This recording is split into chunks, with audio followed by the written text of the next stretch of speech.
Tu crois que ça y est, vous allez faire. Bonsoir tout le monde. Alors j'avais prévu de parler seulement de Pessah ce soir, mais malheureusement avec ce qui s'est passé à Toulouse, j'ai regardé un petit peu une vidéo sur YouTube et comme je disais à Leslie, et il y avait le cousin, si je dis pas des bêtises, le cousin du rabbin Sandler qui est mort, qui a fait un discours. Et j'ai trouvé dans son discours que c'était très très puissant. Il racontait une histoire qui est écrite donc dans le Talmud.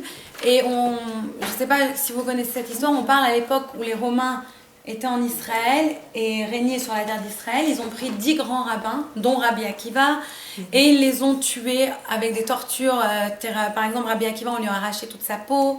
Je vous passe les autres tortures, mais c'était une horreur plus que l'autre. Et on dit qu'à ce moment-là, dans le ciel, les anges ont crié. Et ils ont pleuré à Dieu, et ils ont dit à Dieu, c'est tes rabbins, c'est ça ta Torah, et c'est ça ta récompense. Et c'est la question qu'on m'a posée ce soir, c'est ça. Ce rabbin-là, il est parti prier, et c'est ça comme ça tu récompenses. On peut poser la même question à Dieu, on dit c'est quoi? On n'aura pas la réponse. Hein.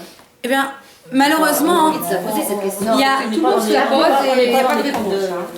On a le droit de se poser on a le droit de poser des questions à Dieu quand on est dans la douleur, pas poser des questions pour remettre Dieu en question, bien sûr, non, mais on a le droit de poser des questions avec notre douleur, sans remettre en cause notre émouna, notre croyance. On a le droit de poser la question parce que c'est très très dur. Et nous sommes des humains, donc nous avons des sentiments humains, nous avons des réflexions humaines. On ne peut pas comprendre les calculs de Dieu. Et pour raconter donc la suite de cette histoire, quand les anges ont pleuré, quand les anges ont commencé à crier, quand les anges ont dit à Dieu, c'est ça ta Torah, c'est ça ta récompense, on dit que Dieu il lui a répondu, vous ne connaissez pas mes comptes. Vous ne pouvez pas comprendre mes comptes, vous ne pouvez pas comprendre pourquoi et comment je dirige ce monde. Donc arrêtez de vous plaindre. Et il paraît que ça allait à un tel point que Dieu leur a dit, si vous continuez à vous plaindre, je vais détruire le monde complètement. Puisque si vous n'êtes pas capable de comprendre pourquoi j'ai créé pour ce monde et comment je le dirige, alors je vais complètement le détruire. Qu'est-ce que cette histoire, elle veut nous dire? Est-ce que vraiment ça nous enlève la peine? Je pense pas vraiment. Encore ce matin, je parlais avec ma tante qui a perdu son fils il y a 25 ans, il y a même pas à peu près un mois. Et donc elle, malheureusement, elle peut vraiment parler, elle peut comprendre ce genre de tragédie. Et elle me disait, quoi que je fasse, quoi que je pense, quoi que je pleure, c'est Dieu. Et Dieu, c'est lui qui m'a créé, c'est lui qui a décidé qu'est-ce que je vais me faire. Je vais me battre avec lui, c'est celui qui est le plus haut. Qu'est-ce que je vais faire? Je sais qu'il avait une idée, je ne sais pas pourquoi il a fait ça.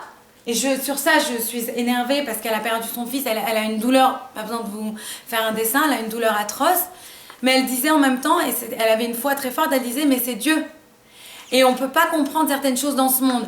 On avait fait tout un cours sur une tragédie. Je ne vais pas revenir sur tout le cours. Je vais juste dire un petit point que justement je discutais tout à l'heure.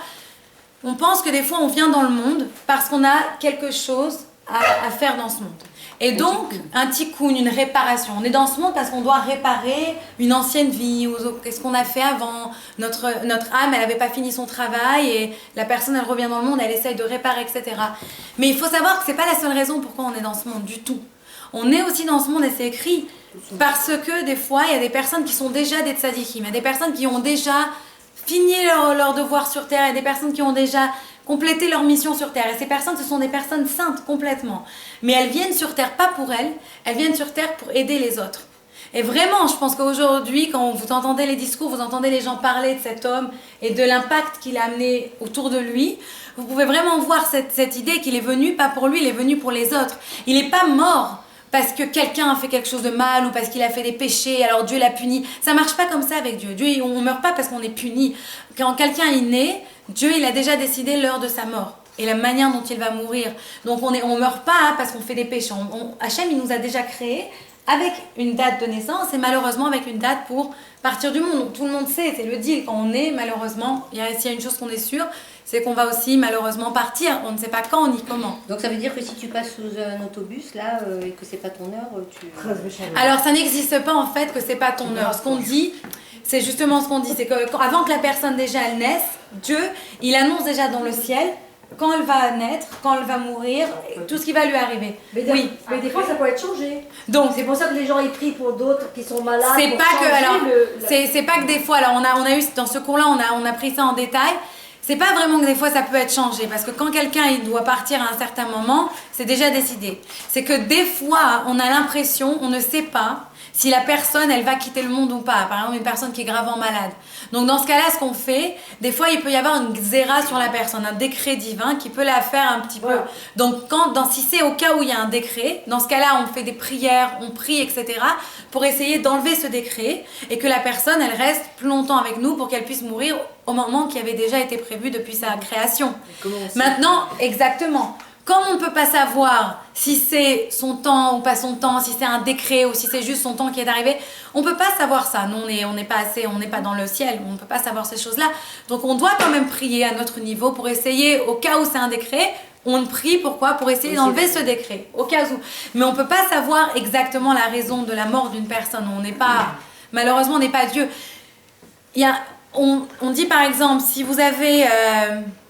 un exemple très simple, vous avez une voiture. Bon, je sais, on est des femmes, on n'est pas très mécanique peut-être, mais vous avez une voiture. On vous dit, si vous voulez vraiment savoir comment la voiture elle marche et si vous voulez être un expert dans la voiture, vous devez être capable de la démonter et de la remonter. Et quand vous connaissez toutes les pièces, vous connaissez où chaque pièce elle va, etc., vous avez une connaissance très forte de la voiture.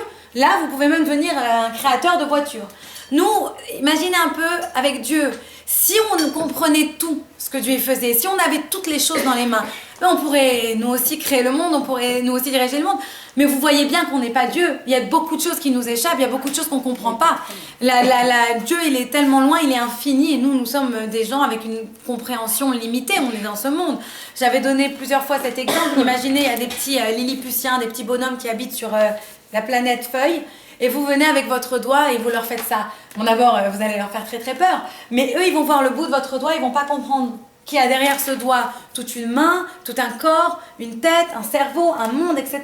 Eux, ils vont voir quoi? Juste le petit bout de votre doigt. Si vous réalisez votre taille à chacune par rapport au monde, par rapport à l'univers, on est tout petit. Et imaginez maintenant par rapport à Dieu.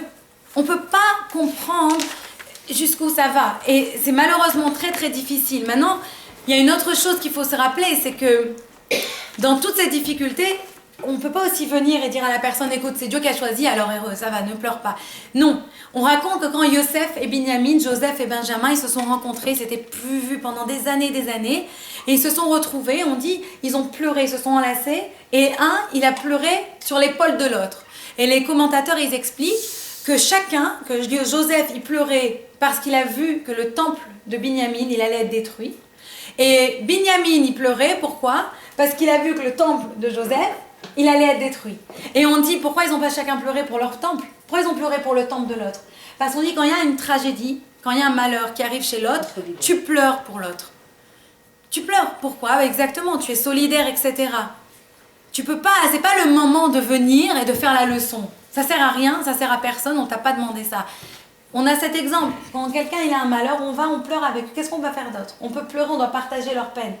Parce que quand on partage leur peine, on prend un petit peu de leur peine avec nous. Et la femme du rabbin, d'ailleurs, j'ai vu un message qui passait sur Facebook, qui passait sur Torah Box, sur Yuma, un peu partout. Vous avez dû le voir d'ailleurs. Ouais. Qu'elle avait passé un message qu'elle demandait juste à tout le monde de prendre une mitzvah, etc. Et je sais que quand mon cousin est mort, je vous l'avais dit aussi, ma tante, sa famille, ils avaient aussi demandé de la même chose. Ils avaient dit vraiment, on ne peut pas comprendre et on peut passer des années à essayer de comprendre. Bon, mais ça va être, c'est personnel, c'est personnel, comment on comprend les choses. Mais ce qu'on peut faire, c'est qu'on peut essayer que son souvenir, il soit toujours béni et que son souvenir, on se rappelle toujours de la personne. Et comment on peut faire ça? Si chacune de vous, prenez sur vous une petite mitzvah. Peut-être c'est quelque chose que vous faites déjà, mais faites-la un petit peu mieux. Je ne sais pas, vous allumez déjà les bougies de Shabbat, faites attention de bien les allumer à l'heure. Quand vous allumez les bougies de Shabbat, peut-être si vous ne faites pas Shabbat, mais essayez pendant 10 minutes, je ne sais pas, de ne pas toucher au feu, ni à la lumière, ni à rien. Essayez pendant 10 minutes de respecter le Shabbat juste par respect pour la personne. Je vous donne un exemple, je ne sais pas, c'est personnel, c'est chacune de vous, c'est à vous de décider bien sûr si vous avez envie.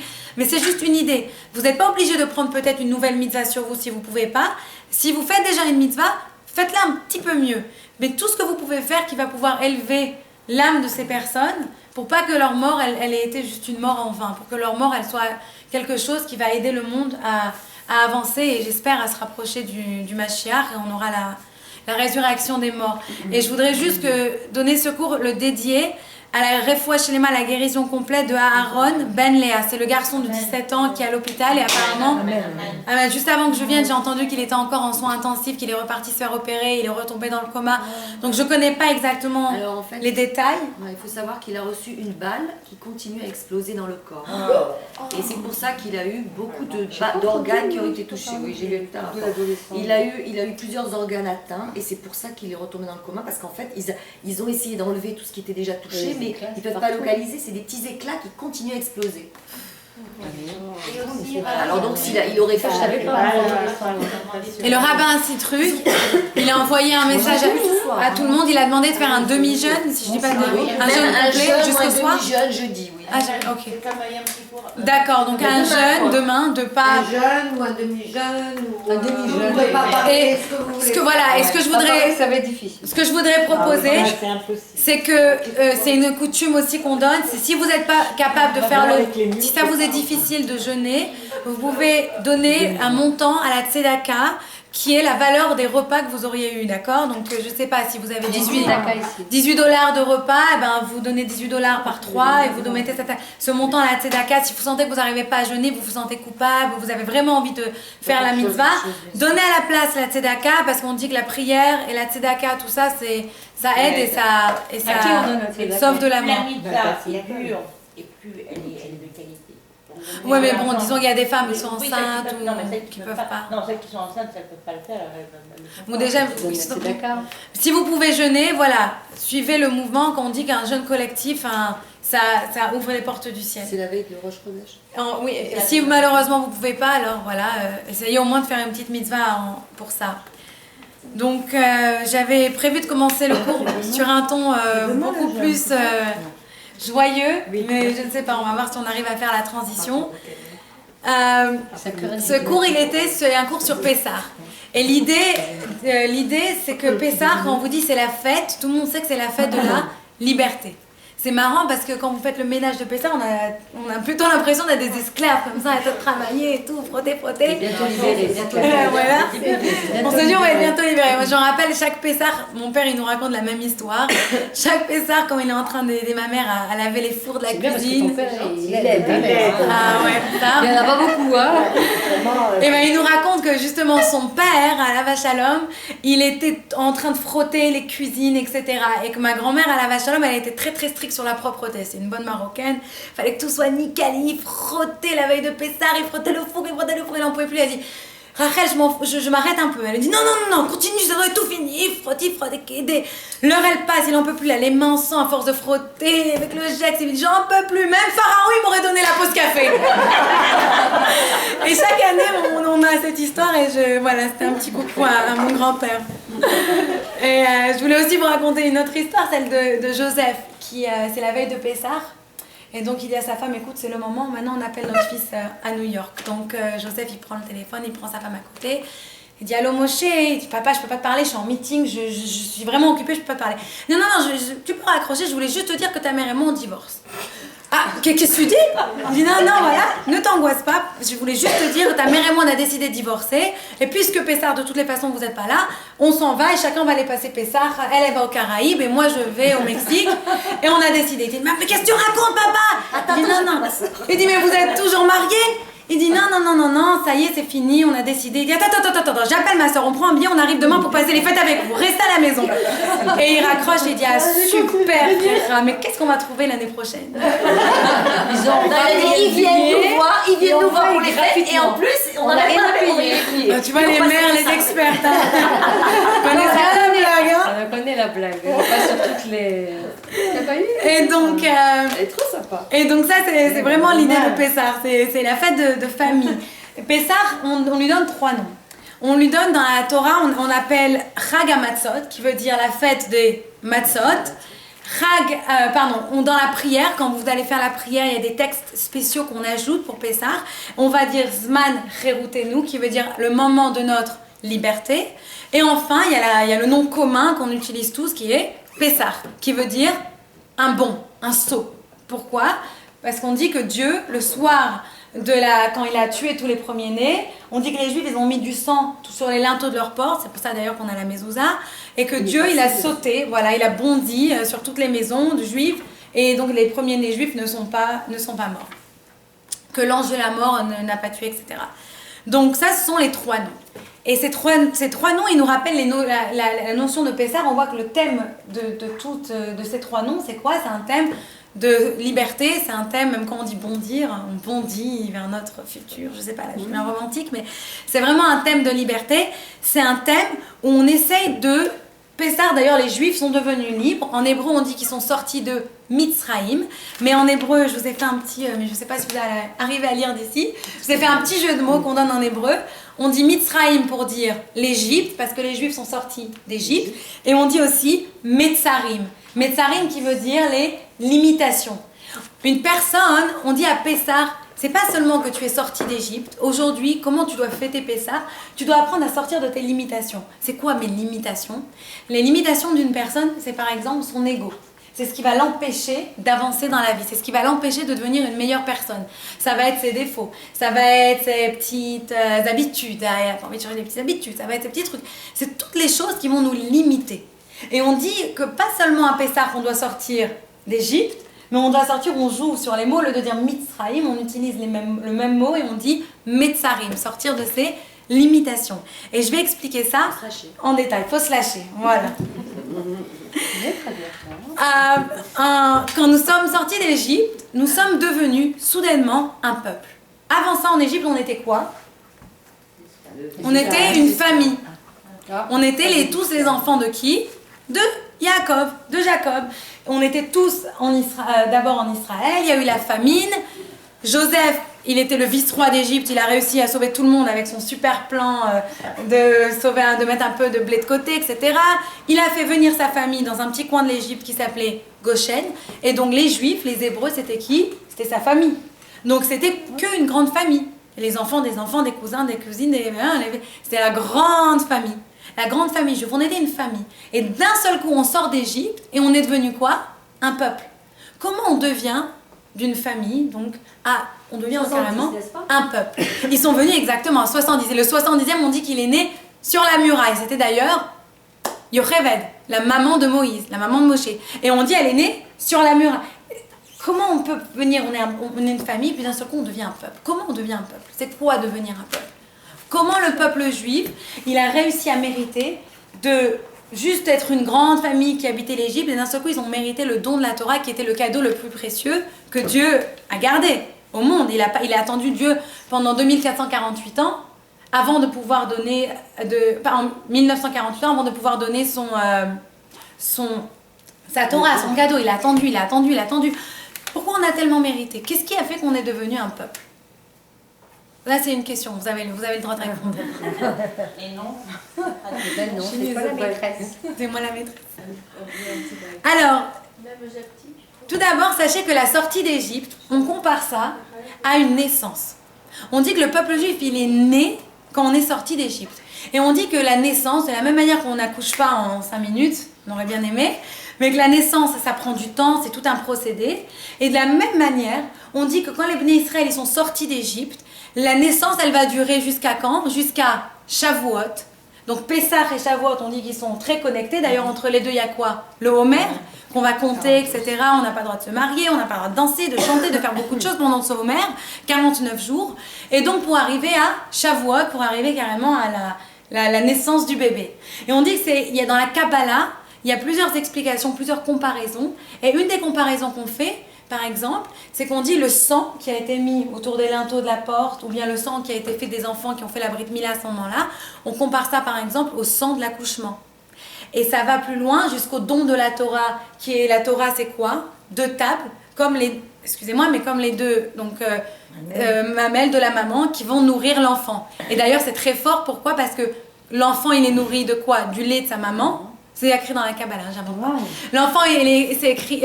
l'enfant, il est écrit, non, là, je sais plus ce que je dis. L'enfant, il est nourri par le lait de sa maman, et le peuple juif, il est nourri par la Torah. Vous voyez ici aussi la comparaison. Donc, on voit bien ici qu'il y a cette idée très très forte, même dans la Kabbalah, que tout le monde suit, que c'était une naissance. On est devenu un peuple. Et là, vous allez me dire, mais on était déjà des adultes, on n'était pas des petits bébés. Comment on a pu devenir d'un seul coup des nouveau-nés? D'ailleurs, c'est pas seulement les juifs qu'on appelle nouveau-nés. Quand une personne, par exemple, elle se convertit au judaïsme, on l'appelle quoi? Un nouveau-né. On dit Tinok Shenolad, c'est comme un bébé qui vient de naître. Et on a considéré les Juifs qui sont sortis d'Égypte comme des bébés qui venaient de naître. Donc tout ce qu'ils ont fait avant, on leur a effacé l'ardoise et ils ont recommencé de nouveau. C'était des nouvelles personnes. C'est pareil pour une personne non juive qui se convertit. Pareil, on lui efface l'ardoise et ça devient une nouvelle personne. Elle recommence à zéro, complètement. Donc qu'est-ce qui a fait, qu'est-ce qui leur a permis à ces gens-là de naître, de renaître en sortant d'Égypte? Qu'est-ce qui s'est passé qui a fait qu'ils ont pu renaître? Et comment les 3 noms qu'on a dit de la fête, pourquoi la fête elle a 3 noms spéciaux, comment ces 3 noms-là, en fait, c'est 3 étapes dans la vie qui leur ont permis d'avancer et qui vont nous permettre aussi, si on apprend la leçon, comment nous aujourd'hui on peut avancer matériellement et spirituellement dans notre vie, rien que par ces 3 noms. Donc, comment, pour apprendre ça, il faut revenir un petit peu en arrière et se poser la question, comment on apprend? Ils ont pu renaître, pourquoi? Parce qu'ils ont réussi à apprendre quelque chose de nouveau. Comment on arrive dans la vie à réapprendre, à se faire un reset? Comment on arrive à faire ça dans la vie? Comment on arrive à apprendre? Alors il y a 3 conditions pour apprendre. C'est 3 conditions toutes simples. La première condition, elle est, si vous voulez apprendre, vous devez en premier faire le vide dans votre tête. Si tu viens et tu as déjà toutes tes idées, tu sais déjà ce que tu veux, etc., on va rien pouvoir t'apprendre. Tu vas être bloqué, tu vas être déjà rempli. La première chose que tu fais, c'est quand tu veux apprendre, tu dois faire le vide. Tu dois être capable de tout vider et d'accepter les idées de l'autre, d'accepter de les écouter. C'est la première chose. Professeur de yoga, vous pouvez... Absolument. Voilà, vous pouvez confirmer. Je mets mon moi de côté et j'apprends donc à faire le vide pour pouvoir recevoir. La deuxième chose, c'est une fois que j'ai fait le vide, je suis devenue une personne libre. Pourquoi? Parce que là, j'ai toutes mes options devant moi. Donc une fois que je suis devenue une personne libre et je peux prendre l'enseignement, qu'est-ce qui se passe à l'intérieur de moi? Je vais l'analyser. Je vais voir est-ce que je peux m'identifier à cet enseignement. Je vais voir comment ça me parle. Et une fois que j'ai fait ça, c'est quoi la dernière étape? C'est comme Sabine, elle disait, ce qu'elle a appris, qu'est-ce qu'elle fait? Eh ben, elle le diffuse autour d'elle. Ce qu'on apprend, ça ne nous sert à rien si on le garde pour nous. Qu'est-ce qu'on doit faire avec? Le partager, le redistribuer, etc. Donc ça, ce sont les 3 étapes qu'on a besoin pour apprendre. C'est les étapes basiques pour l'apprentissage. Mais avant d'apprendre, avant de commencer à se mettre dans ce mental-là, dans cet état-là, il faut déjà que le professeur il nous donne envie d'apprendre. Par exemple, on raconte que Rava, c'est dans le Talmud, c'est écrit, c'est un grand rabbin, on dit qu'avant tous les cours qu'il donnait, il commençait toujours ou par une blague, ou par une petite histoire marrante, ou par quelque chose. Il voulait toujours mettre les enfants à l'aise, accueillant, exactement. Il voulait toujours que les enfants ils soient à l'aise. Là, on peut se poser la question, on peut se dire, attends, mais ils font pas le vide, s'ils sont en train de rigoler et de parler à une blague. Mais au contraire, c'était une autre manière de vivre, parce que les enfants, en rigolant, etc., ils vont carrément se relaxer, avoir confiance dans le professeur, et là, ils vont vouloir écouter, faire le vide et faire les étapes qu'on a dit. Donc, c'était quelque chose qui était très, très positif. Et Rava, il faisait ça tout le temps. D'ailleurs, mon rabbin, dans ma synagogue, il raconte plus de blagues que... Non, mais sérieusement, il raconte plus de blagues que de Torah et le Shabbat. Parce que tellement il a appris cet enseignement, vraiment, il l'applique à la lettre. Donc ça, c'est vraiment très, très important. Maintenant, il y a un autre point qu'on veut souligner, c'est le roi Salomon. Le roi Salomon, on connaît tous pour sa sagesse, on disait que c'était l'homme le plus intelligent et le plus sage du monde. Il disait toujours, de la main gauche, tu repousses, et de la main droite, vous avez déjà dû entendre ça, tu ramasses, tu ramènes vers toi. Quel rapport? Pourquoi la main gauche, elle pousse, et pourquoi la main droite, elle ramène? Pourquoi pas l'inverse? Parce qu'on dit en général, et je m'excuse s'il y a des gauchères ici ce soir, en général, la main gauche, c'est la plus faible, et la main droite, c'est la plus forte. En général. Et donc, quand tu repousses quelqu'un, quand tu dois critiquer quelqu'un, quand tu dois faire... C'est toujours comment? Faiblement. Et quand tu veux rapprocher quelqu'un, quand tu veux enseigner à quelqu'un, quand tu veux dire à quelqu'un que tu l'aimes, ça doit être avec force. Tu dois le faire de tout ton cœur. Tu ne peux pas le faire juste comme ça. C'est pour ça que c'est la main gauche qui repousse et l'autre main qui ramène. Maintenant, vous allez me dire, mais quel rapport quand tu apprends, quand tu étudies? Si tu veux apprendre à quelqu'un et si tu veux lui dire des choses, avant de commencer à le repousser ou à lui faire des critiques ou à lui dire tu dois retourner, qu'est-ce que tu dois faire en premier? Le rapprocher. D'abord la main droite, elle ramène et après la main gauche, elle peut commencer à repousser. On dit en général, c'est un super conseil si vous êtes un boss avec vos employés ou une maman avec ses enfants ou surtout avec votre mari. C'est un très bon conseil. Toujours faites-lui beaucoup de compliments et après vous pouvez envoyer doucement votre petit truc. Non mais c'est... Essayez, vous verrez, vous rigolez mais c'est comme ça que ça marche. Et pourquoi pourquoi on a besoin de faire ça? Pourquoi il faut donner beaucoup d'amour avant de commencer à donner un peu de plomb dans la cervelle, si je peux me permettre de m'exprimer comme ça? C'est beaucoup mieux reçu. C'est beaucoup mieux reçu. Pourquoi? Parce que pour qu'une personne, elle accepte de faire le vide, pour qu'une personne, elle accepte d'apprendre, qu'est-ce qu'elle doit enlever en premier? Son ego. Tant qu'une personne, elle pense qu'elle sait tout, tant qu'une personne, elle pense qu'elle a le savoir absolu, qu'elle n'a rien besoin d'apprendre, etc., vous ne pouvez rien lui apprendre. Elle ne peut pas faire le vide dans sa tête, elle pense qu'elle sait tout. Et ça, c'est quoi? Ça, c'est la fête qu'on appelle Chag HaMatzot. C'est quoi la matzah? C'est quoi la différence entre le pain et la matzah? Dans la Chassidoute, on explique, la matzah, c'est quelque chose qui est complètement plat. Le pain, par définition, c'est quoi? Il est gonfle. Il est gonflé. Vous voyez, vous n'avez même pas besoin d'expliquer, vous avez compris. On est bien gonflé quand on a un ego. On est bien remonté, etc. On est bien fier de soi. Et ça, c'est la première chose à enlever. C'est pour ça que la première étape, c'est quoi? C'est comme le premier nom de la fête, c'est Chag HaMatzot. La première étape, tu dois accepter de devenir une matzah plat, comme une galette. Voilà. Ça me fait penser à la... Vous connaissez l'histoire de Freya? Elle vient de se marier. Et son mari, voilà, chaque fois, elle vient de se marier, la pauvre, et chaque fois, il lui fait les boulettes. Il rentre à la maison, il a les boulettes. Il rentre à la maison, mardi, les boulettes. Mercredi, les boulettes. Jeudi, les boulettes. Lui, il n'en peut plus. Il rentre vendredi, il dit, ma chérie, tu sais quoi, j'adore les boulettes, mais tu veux pas faire autre chose? Elle dit, d'accord. Le lendemain, il vient, il voit encore la viande hachée, il lui dit, mais je te dis, on change les boulettes. Il dit, mais la casta. C'est la même histoire. C'est la même histoire. Si vous voulez apprendre, si vous voulez avancer dans la Torah, par quoi vous devez commencer?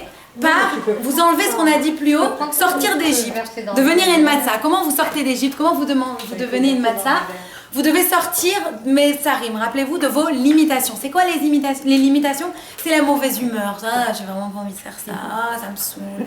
Ah, bon, vous devez toutes vous reconnaître là, non? Ah oui, tout à fait. Hein. Mais même si on n'a pas envie de les faire, on les fait quand même. Ah, merci beaucoup. Merci beaucoup. Donc, tout votre ego, etc. C'est la première chose que vous devez faire. Et j'ai entendu ça d'une femme qui s'occupe beaucoup des addicts. Et elle s'occupe d'un alcoolique qui est, comment on dit, un repenti? Je sais pas comment, il y a un mot. Ouais, bon, je sais pas. On dirait un alcoolique repenti. Repenti. Ça ira, vous m'avez compris, voilà. Il a décidé de plus être alcoolique. Et il dit comment ça marche. Il lui racontait, il lui dit en premier, tu dois d'abord accepter. Tu dois vraiment, tu enlèves ton ego, c'est fini. Tu dois accepter que tu as un problème. Une fois que tu as accepté que tu as un problème et tu décides de plus boire, qu'est-ce que tu dois faire? Ça suffit pas. Pourquoi? Parce qu'il dit, moi, je suis esclave de la boisson. Et si j'ai décidé de plus être esclave de la boisson, mais j'ai rien d'autre qui remplace ça, je vais retomber dans la boisson. Qu'est-ce qu'il me faut? Il me faut quelque chose d'autre qui soit aussi fort et qui va... Bah ouais, au lieu du cancer des poumons, la cirrhose du foie. Maintenant, on l'a fait. Après, t'as les bonbons, après, t'as les... Non mais, qu'est-ce qu'il a dit? Il a dit, tu peux pas te dire, ah c'est bon, je me fais confiance, ça va aller. Non, se faire confiance en soi, on est humain. L'erreur est humaine. On peut pas. Il faut quelque chose qui est quoi? Qui est beaucoup plus fort que nous. Alors il a dit, moi quoi? Au lieu d'être l'esclave de l'alcool, je suis devenue l'esclave de Dieu. Qu'est-ce que ça veut dire l'esclave de Dieu? Pas un débile fanatique djihadiste, évidemment, ça c'est pas notre religion. Mais l'esclave de Dieu, c'est-à-dire, et je vais expliquer ça plus fort, c'est le deuxième nom, c'est Zman Cherutenu. On dit c'est le temps de notre liberté.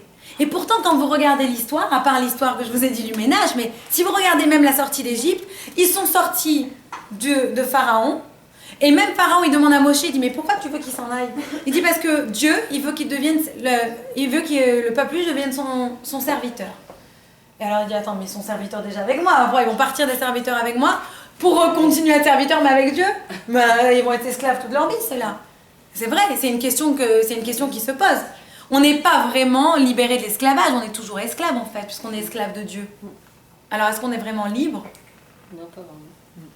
Bah si, on est libre. Bien sûr. Sinon on n'appellerait pas cette fête la fête de la liberté. Comment on peut dire qu'on est libre? Comment vous pouvez m'expliquer ce paradoxe? Comment on peut dire qu'on est libre alors qu'en fait on est les esclaves de Dieu? On est toujours esclaves. Mais pourquoi on dit qu'on est libre? Comment on peut être libre en étant esclave de Dieu? Tu as le libre arbitre. Le choix de faire. Tu as le libre arbitre. Mais en fait c'est même plus fort que ça, on n'a pas vraiment le choix. Je vais vous expliquer pourquoi. Bon, il faut savoir. Hein. T'as le choix ou t'as pas le choix? été créés. Comment on a été créés? Vous vous rappelez pas? Si. Par qui nous a créés? Dieu. Dieu. Et comment il nous a créés? Qu'est-ce qu'il a mis à l'intérieur de nous? Une étincelle divine. C'est quoi une étincelle divine? C'est une partie de Dieu. C'est-à-dire que chacun d'entre vous, même moi, on a un petit morceau de Dieu. On a un petit morceau de Dieu à l'intérieur de nous.